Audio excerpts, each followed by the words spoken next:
Let's look at the next one, chapter 9. This is the 6th sign in the book, chapter 9. And we're just surveying these, and I hope makes you want to go back and read them all and find it. But sign 1 in chapter 2 is Lord of creation. Sign 2, he's the Lord of time and space. That's in chapter 4. He's the Lord over sickness in chapter 5. He's the Lord, the bread from heaven, the Lord that satisfies in chapter 6. He's the Lord of nature at the end of chapter 6. Now he's the Lord of sight. And look at that in 9, 1 through 4. Now as Jesus passed by, he saw a man who was blind from birth.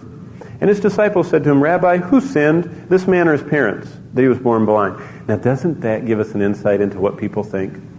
I mean, you ever see a handicapped child and wonder what his parents did, that they have a handicapped child? You know, isn't that the way our minds work?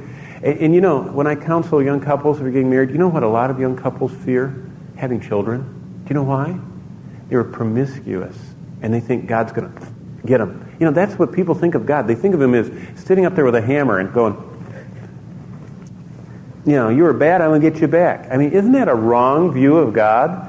And I say, why do you think that? Well, we sinned. Yeah, and so you think God, gets joy out of hitting you, swatting you for all of your sins? And that was the Jewish mentality.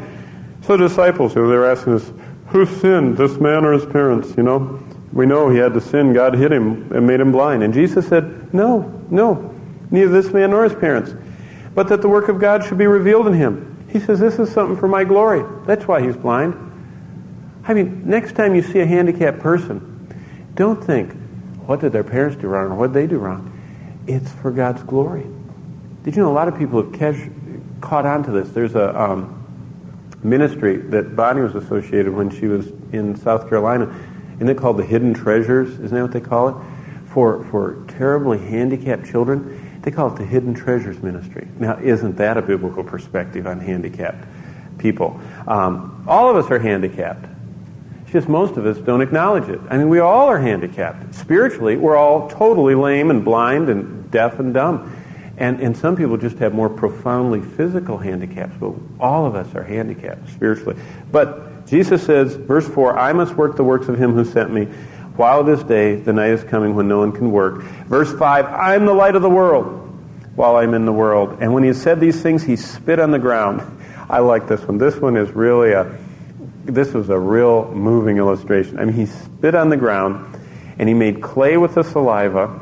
I mean, this is not the way you do ministry. This is very unhygienic, it's just not socially correct to spit on the ground anyway. I mean, unless you are in a saloon and you have a spittoon or something, but you don't do that.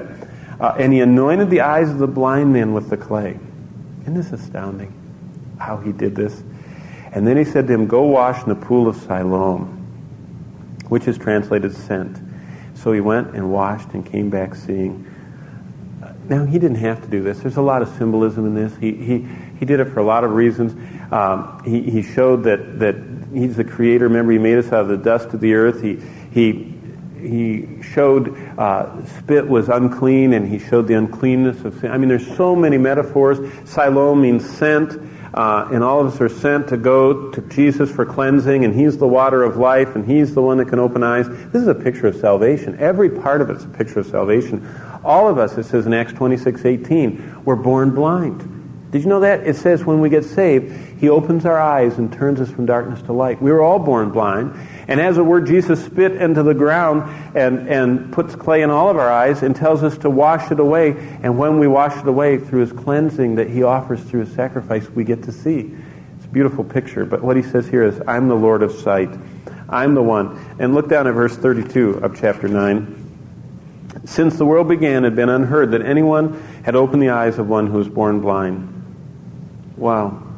That was a sign. Has anybody ever opened sightless eyes before? No. Only the light of the world could do that. Only Jesus could do that. And Jesus did it. In verse 16, therefore some of the Pharisees, this man is not from God because he doesn't keep the Sabbath. And others said, how can a man who's a sinner do such what? Signs. See, verse 16, signs. And there's a great division among them. But verse 32 says it.